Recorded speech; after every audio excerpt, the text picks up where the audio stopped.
I've built my way up to 13 tanks and a lot more fish than I had just a few months ago. So I'm going to take you through all of them and show you some things along the way that I've messed up, that I've learned from, and hopefully you can learn from too. So to start out today, I'm going to take a look at this rack of 6 15-gallon tanks.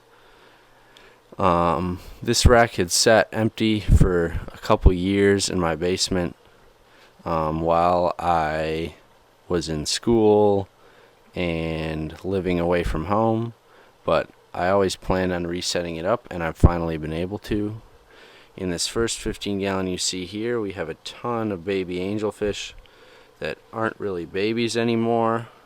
They're to a size where I would like to sell them, but the problem is I didn't do the best job maintaining water quality throughout their life. So if you can look at like this one, for instance, they have kind of worn out fins. They're not extended all the way. So I think what I'm going to end up doing is donating these fish to either a hobbyist who would just like some free fish, or possibly set up an aquarium for my elementary school, because I feel like they're not quite up to the quality that I'd like to sell. I don't want to establish my reputation as someone who breeds somewhat decent fish. I want to make sure they all look nice. And if you look down here at this 15, there are a smaller number of angels that have significantly better finnage. You can see this one's smaller than the ones above, but the fins are elongated and the fish just looks really good. I'm working on seeing if I can possibly get the fins to grow back on these, and I also moved one of the members of that tank, which is this guy right here. I moved him down here to see if I can get him to grow his fins back, and if so, maybe I can rehabilitate the angels I have. So I've been breeding a lot of angelfish. Those are silver angels. And I'm sorry for the camera focus. For some reason it always wants to lock into a different camera with a crappier setting. But also in here I have longfin super red bristlenose, which you can see back there.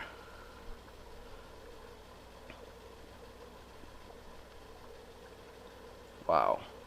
I apologize guys, that camera is really bad. But I have 6 longfin super reds in here. I'll cut to some B-roll of them because for whatever reason the camera's not deciding to cooperate. But you can see one climbing right there. That's a long-term breeding project. They take a long time to grow, but for now they're doing well and they're providing some cleanup for the angelfish. If you watched the previous video, you also know I have a lot of common bristlenose. I probably bred more than I should because now I have no one to sell them to, but I kind of made a mistake that inadvertently solved my problem to a certain extent. I was not aware this tank was running at 83 degrees, and I was slowly losing common bristlenose one by one. But as you can see now, I've adjusted the temperature. It's at about 80, and now I've been able to basically stop all deaths. Moving on, over here we have Chindongo Saulosi babies, which are the larger yellow ones, and then we also have some Molly babies. If I can pick this one up back here. I'm surprised I've never seen anyone do this before, but I've found that African cichlids and Mollies, at least Chindongo Saulosi and Mollies, seem to be able to cohabitate pretty well without a whole lot of aggression, as long as you keep them well fed. I have seen that if you end up maybe not feeding for a couple days, and then you come back and check on them, you'll see the mollies will have chewed up fins, which is not surprising considering the Africans are a little more aggressive and nippy than some other types of fish. But in general, I would say if you're planning on feeding your tank every day, I don't think it's out of the question that you can keep a group of mollies with a group of Saulosi, or probably something comparable like a yellow lab. Now down here is sort of a molly breeding tank.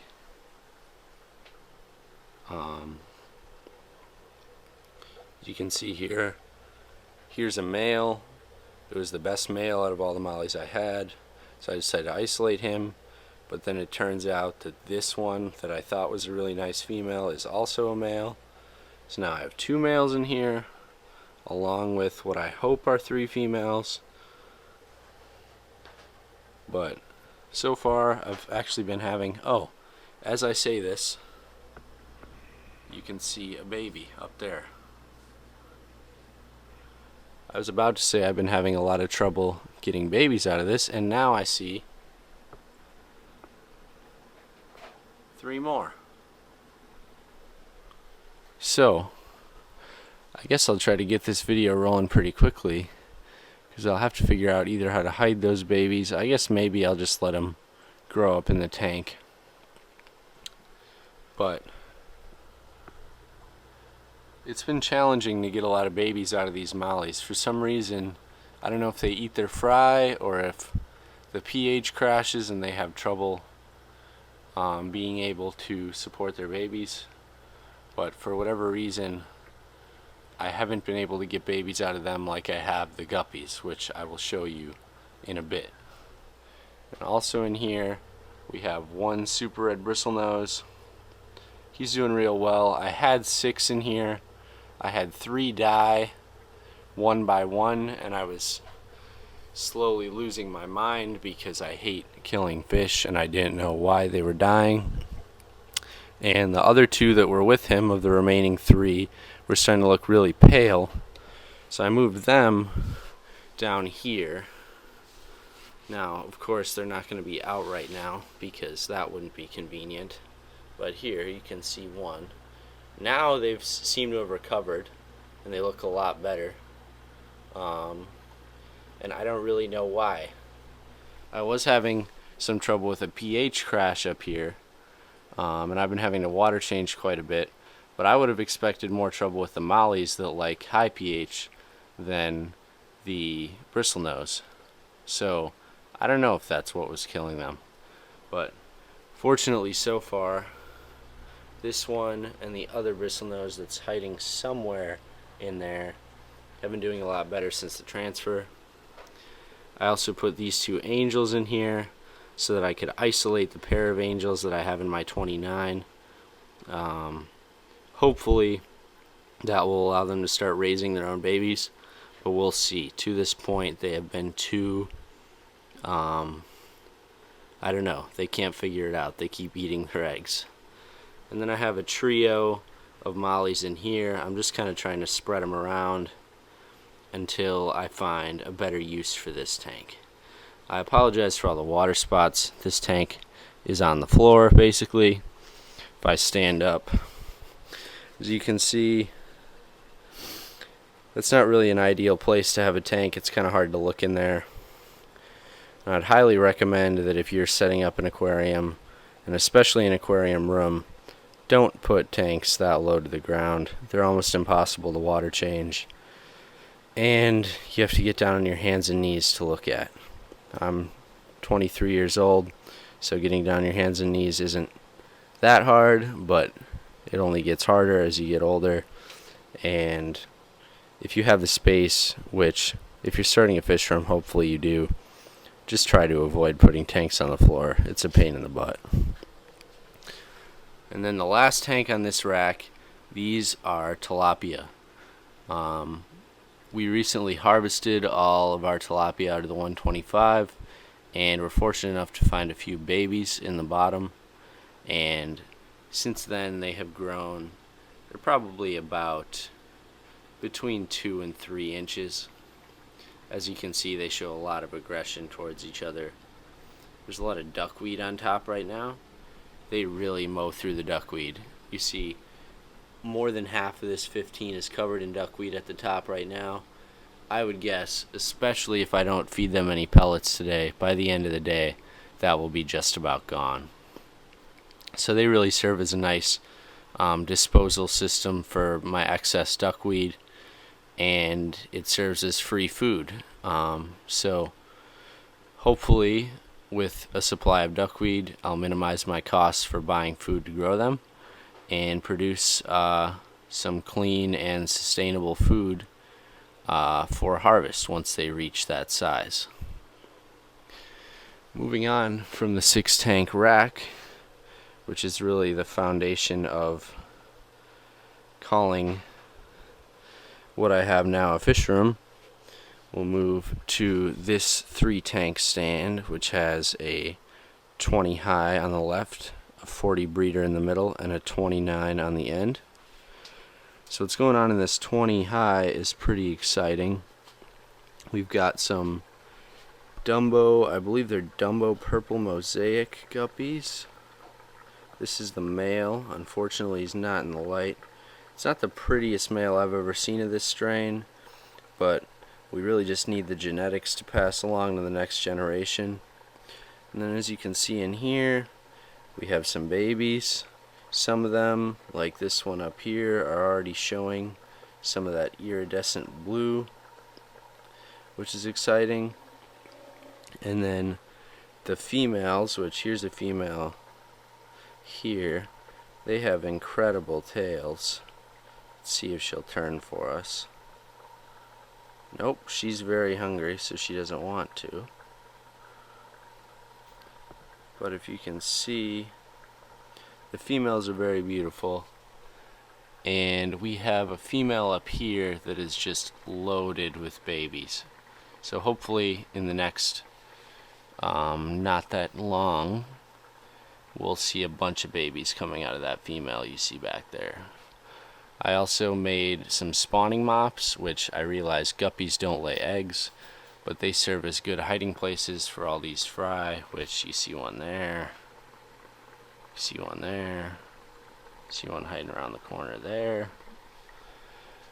And then this plant, which I don't actually recall what this plant is called, but it definitely serves as good cover for the fry.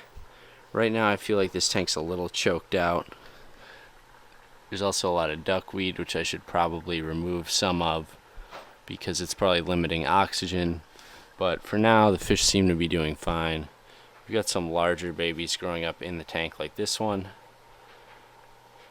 But I may have to remove some of the babies because as you can see there's some yellow in that tail. And this is definitely not supposed to be a yellow strain. So we may have to do some reorganizing of fish in order to prevent this strain from getting muddied by differing colors. We see this female coming out over here. She's really beautiful. I think of her as a tugboat. She's just so plump. And I'm hoping maybe tomorrow I'll come downstairs to a cloud of babies, maybe 40 or 50. I've really been enjoying getting back into guppies because I've never really been able to breed them to the fullest extent they can be bred. I've never lived somewhere long enough to get the operation fully going. So I'm excited to see what I can do and how many guppies I can sell. Now moving on to the next tank. This is my 40 breeder that if you've been with the channel a while, you saw it at college. Since I got home, I've been able to establish a lot of val in the tank. I was having a lot of trouble doing this, just planting the val in the sand. But what I tried was I had a bunch of more pots in the tank, and I basically forced all the bases of the val underneath the pots and underneath these rocks. And after doing that, they were able to sort of take root, and now they're spreading by runners. So I think I've conquered the sand in terms of growing plants in it. And now, as you can see, I'm just overrun with Saulosi. I plan on starting to sell them online fairly soon. It just takes a lot of steps in order to set up a website, set up how you're going to ship the fish, set up the business account so that you can accept payment. But I am excited to get these guys moving out. They look great in this tank, but as they all sort of graduate from this moderate size, between an inch or two, to the size of ones like this tank is going to be nowhere near big enough for that many fish. So I definitely need to find an outlet, whether it's online or some quicker method while I get that set up, to move these guys out. I also have a couple Bristlenose in here.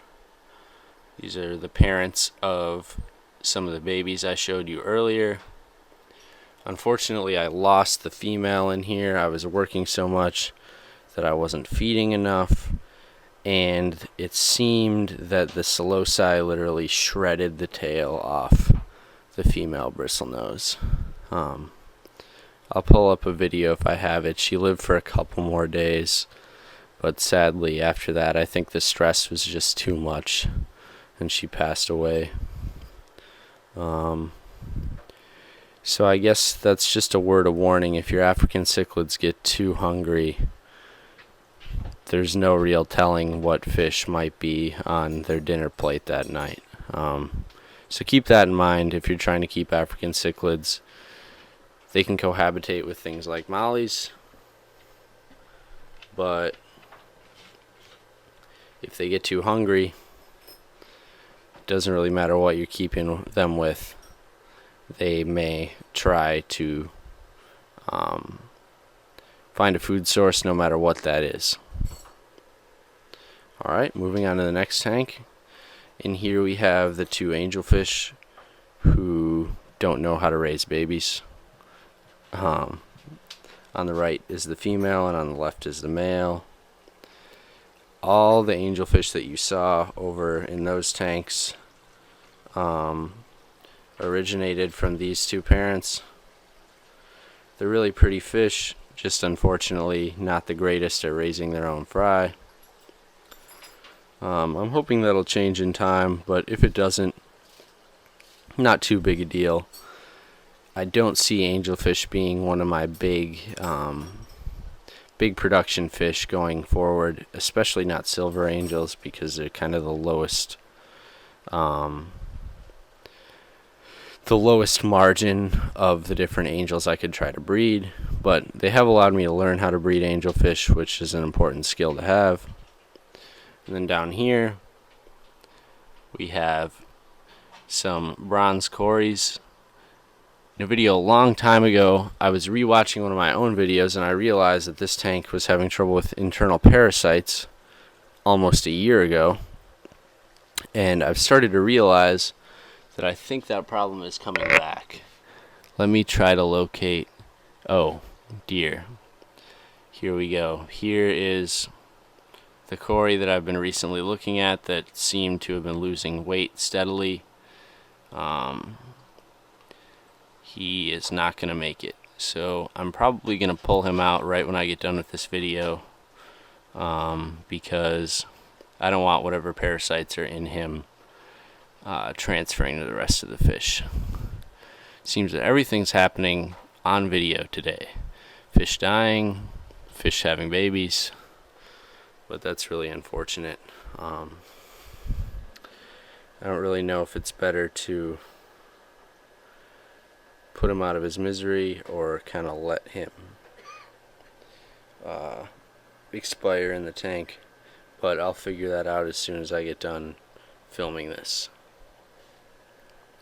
Alright, now I'm going to turn around and give you a look at the biggest tank I have, which I apologize for the background. There's a bunch of shipping supplies, but this is an 125 gallon that used to have the tilapia in it. Now it is a housing tank for white clouds, which, let's see, you can see some white clouds right here. And then also a new fish that I'm pretty excited about. Actually, not a fish, an invertebrate, which is these electric blue crayfish. Now, I got these when they were very small from a friend who owns a pet store, and they are definitely not very small anymore. He's probably almost the size of my index finger. He's a little far back from the glass, but he really enjoys climbing in this Amazon sword, which I transferred from the 40 breeder upstairs. And then here's the second one. I believe this is a female. She seems to be growing quite a bit slower than the large, what I believe to be a male. And he also has larger claws. And then there is a third one in here. Here he is, right at the base. They're really fun. I'll see if I can add in a little B-roll. They'll catch things in their claws and in their, I'll just say their additional legs. I learned in school what the different legs of a crayfish or lobster are supposed to be called, but I can't remember. But they'll feel around with those, as you can see right here, and grab any food that's in the water and shuttle it to their mouth. So it's... Oh, I'm actually forgetting one fish I have in here. I wanted to test if mollies can tolerate no heat. So here's a molly right here. They have been able to tolerate it pretty decently so far, but it's getting close to winter in Chicago, and I'm guessing I'm going to have to get them out of there because they'll probably get froze out, essentially, unless I put a heater in this tank, which isn't out of the question, but it costs a lot of money to heat 125 gallons of water in a 50-degree basement. So we'll see what goes on there. I'm going to stop the video for a second so I can relocate a light, and then I'll give you a look at this tank. So this is a 10-gallon tank that I added for one of the 3 different guppy trios that I got recently to start a new breeding project. So in this breeder box you see a bunch of the baby guppies.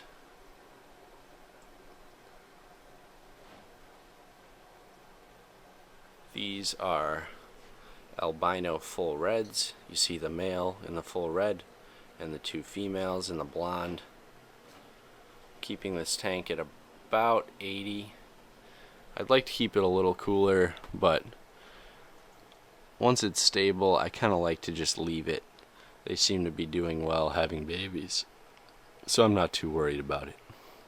I'll also show you on this tank, I've been cutting these twin wall greenhouse panel lids based off a DIY video that I saw from Aquarium Co-op a long time ago, because in May when I got home from school I sliced my hand open on this glass lid right on this edge.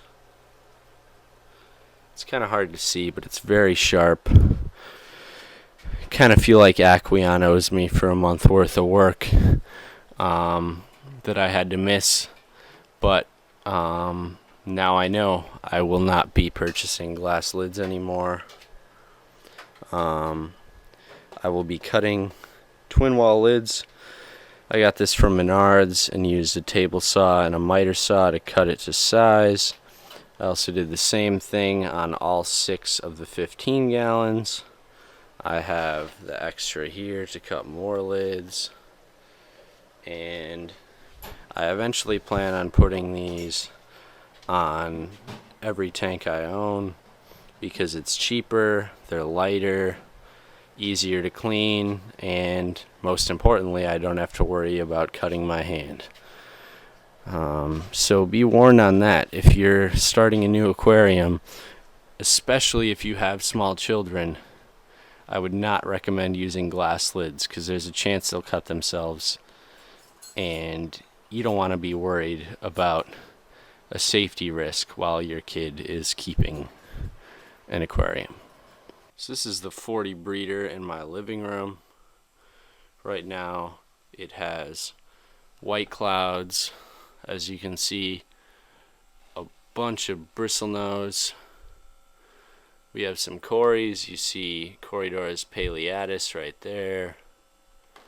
We also have a new group of 8 stir-by Corys that I purchased recently that I plan on breeding. I don't know if they're going to come out right now. I see one. You can see the orange fin peeking out back there.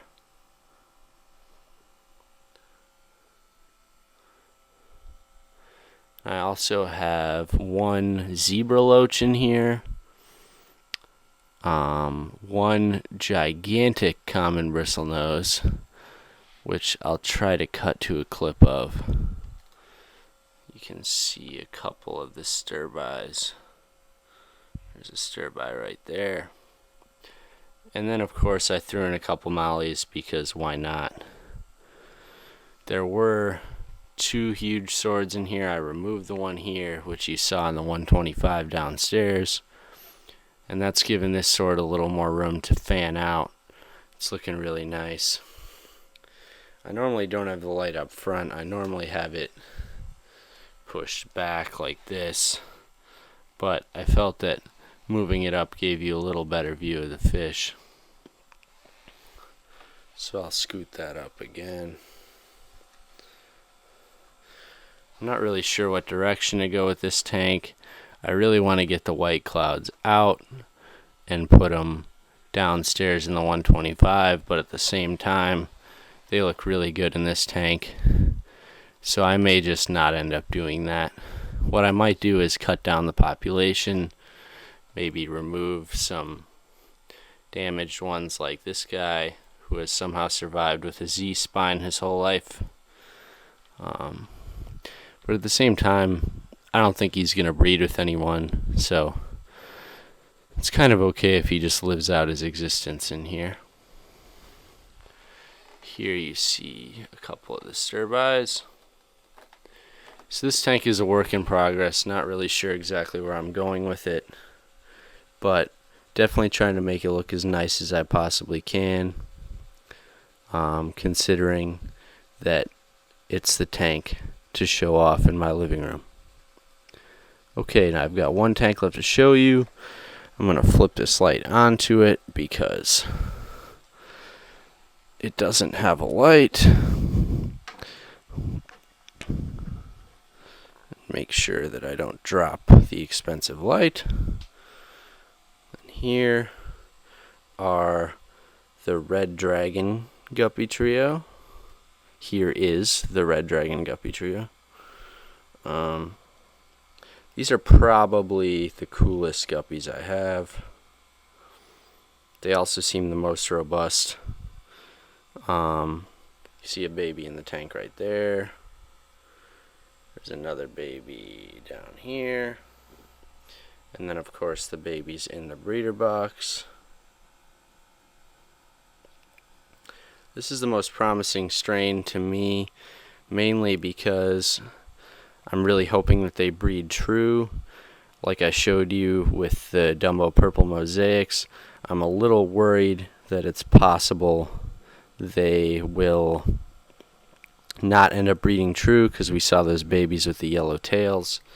And if that's the case, I'm not really sure how much value they actually have. I can definitely breed them as fancy guppies and sell them for some amount of money, but whether I can sell them as Dumbo purple mosaics is another question. Where I feel like these red dragons, I've known about red dragons for quite a few years. They're a pretty popular strain because the females look so amazing. So I'm excited to see if I can really get a group of fish that all look great and are of a fixed strain going with these, because that would I don't know, I guess that's the epitome of being a good guppy breeder. Alright guys, so that is all the tanks I have for you today. Thanks for watching. If you like what I'm doing and want to stay updated, hit that subscribe button, and I'll see you in the next one.